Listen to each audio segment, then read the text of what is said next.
এই দুনিয়ায় আমাদের মাঝে হায়াত দান করেন, বাঁচিয়ে রাখেন। কারণ আজকে দেশের গণতন্ত্র ফিরিয়ে আনার জন্য দেশনেত্রী বেগম খালেদা জিয়ার যে অবদান, স্বাধীনতা সার্বভৌমত্বের প্রতীক দেশনেত্রী বেগম খালেদা জিয়া, গণতন্ত্রের মা খালেদা জিয়া, আপুসহীন নেত্রী বেগম খালেদা জিয়া অত্যন্ত জরুরি।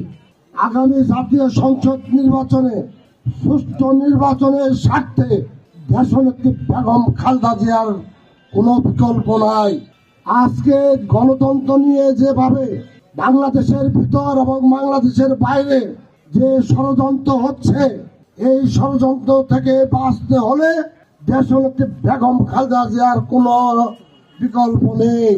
আল্লাহ যেন আমাদের শুধু বিএনপি নয়, সারা বাংলাদেশের 18 কোটি মানুষের আল্লাহর কাছে দোয়া করুক।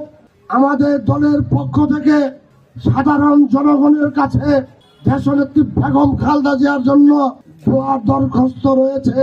আমাদের মহাসচিব এবং সিনিয়র যুগ্ম মহাসচিব ওনারা প্রেসের মাধ্যমে দেশবাসীর কাছে দোয়া চেয়েছেন।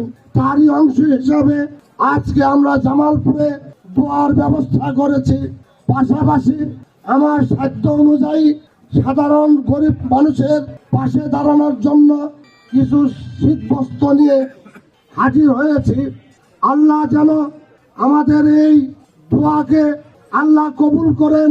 আল্লাহ যেন আমাদের এই দেশটাকে ভালো করেন। আল্লাহ যেন ইসলামী শক্তিকে আল্লাহ যেন সহি সালামত হিসাবে রক্ষা করার তৌফিক দান করেন। যারা উপস্থিত আছেন সবাই পাবেন, সবাই কার্ডদারি। গেট খোলা হবে, আস্তে ধীরে চলে যাবেন আপনারা, দয়া করে।